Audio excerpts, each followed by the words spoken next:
GCSE graphic communication does still come under the umbrella of art and design. So where it's a little bit more specialist and you'd be using computers for some of your design work, you would still be expected to do traditional art in the art rooms using art and design materials. So you are still expected to draw and to use written annotation. You will still be using a sketchbook to keep your records and to present your ideas. And these are stipulated by the exam board, so it is part of the art and design course that still runs through graphic communication. The main difference with graphic communication is that some of your lessons would be based in the computer suite and you would be taught to use Photoshop and Illustrator. That might be part of your development work for creating ideas, or it may be that your final piece is actually designed and created on the computer. So you have some choices. You'd probably be set projects where you'd be looking at branding and typography. You'd be looking at packaging used on some of your products that you would recognise from the supermarket shelf.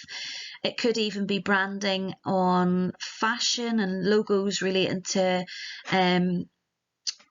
brands that you're familiar with. It could even be something like a cover for a record or other things that relate to graphic design work.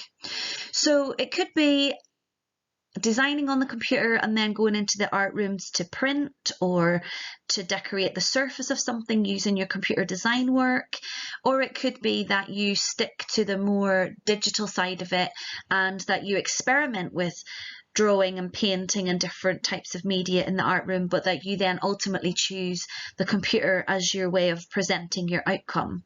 So there will be personal choices, but it is essential that everybody does a mix of traditional and computer-based artwork. So just like in Arts GCSE, graphic communication is marked on two components. Component 1 is your portfolio, which is worth 60% of your GCSE. Component 2 is an externally set assignment, which is worth 40% of the GCSE. In the portfolio, you would be led by your teacher. So your teacher would set a range of skills and workshops that you were going to learn about how to use Photoshop and Illustrator. You would then go into the art classroom. You might experiment with some printmaking and drawing techniques, and you may have some visits to galleries and museums.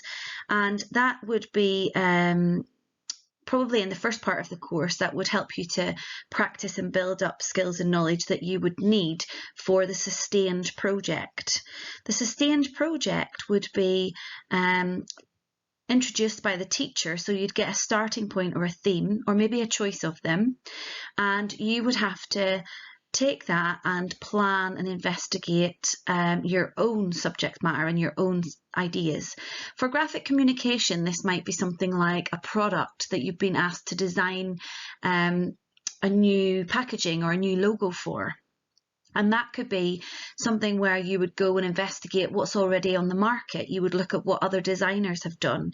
You would experiment with different lettering styles and colour schemes, and you would just plan and produce lots of different experimentation around that.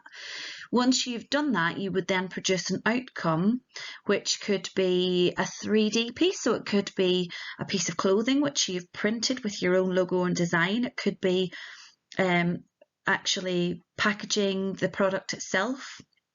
So it depends on the project as to what your outcome might be. But your outcome could even just be a range of designs that you've planned on the computer. But it could be that you're someone who's quite practical and would like to actually physically make the end piece as well.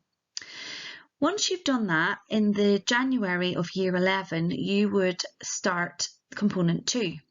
You would receive an exam paper from the exam board, which in our case we use AQA, and you would spend about 3.5 months working on and developing from the starting points in the exam paper. So similar to the sustained project set by your teacher, you would get a range of starting points and ideas for products to design. So whether it's a record cover, whether it's maybe like a shoe brand or something completely different like food perhaps, you could be set a specific task by the exam board to design the product or design the packaging. Again, it would take you into Photoshop or Illustrator to potentially draw out your designs. You could use traditional drawing and painting techniques as well. So you would get to choose the type of media that you would use, but a combination of all of them is good to get marks for experimentation. Once you planned that, you would then have a 10-hour supervised time, which is sometimes referred to as the art exam, but really all it is 10 hours of you producing your final outcome for the planned work that you would have done over those 3 to 3.5 months. So it could be that you're in the art rooms making a piece of artwork based on your designs that you've created. Could be that you're in the computer suite designing and creating on Photoshop or Illustrator for 10 hours. Obviously you would get breaks and we would do that over 2 to 3 days, but it's basically you just creating a piece of design work that's the best you can do working alone for 10 hours.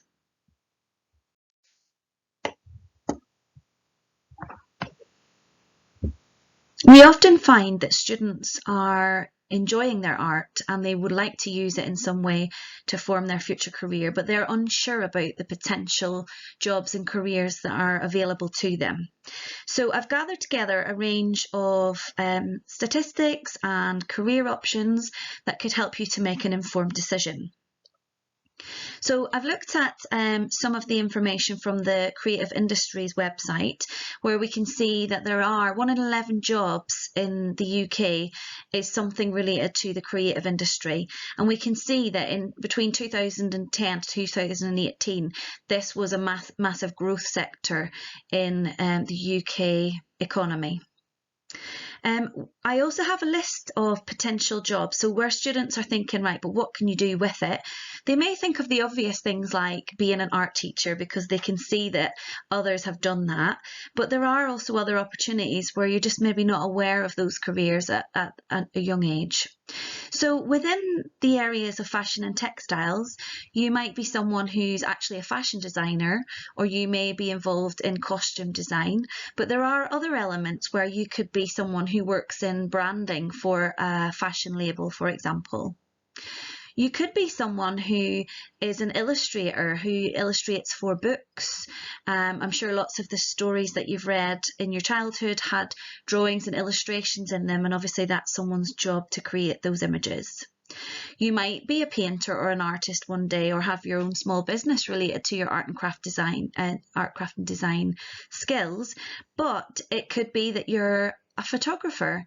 Now think of every photographer that you've seen in your lifetime. So things like people who take photographs at weddings, people who come into school to take photographs, but there are many more. So imagine every book that you've ever seen a photograph in, and every magazine, whether it's wildlife or landscape photography, there are people who have that as their career. Graphic design is obviously an area where there are many careers, many jobs. So things like website design, game designing in recent years has become a large part of the sector. We've got graphic designers who design for local businesses. You could have your own small business designing branding and logos for businesses, but there are many more. So if you look into the detail of this on the left hand side of the slide, you'll see many other options.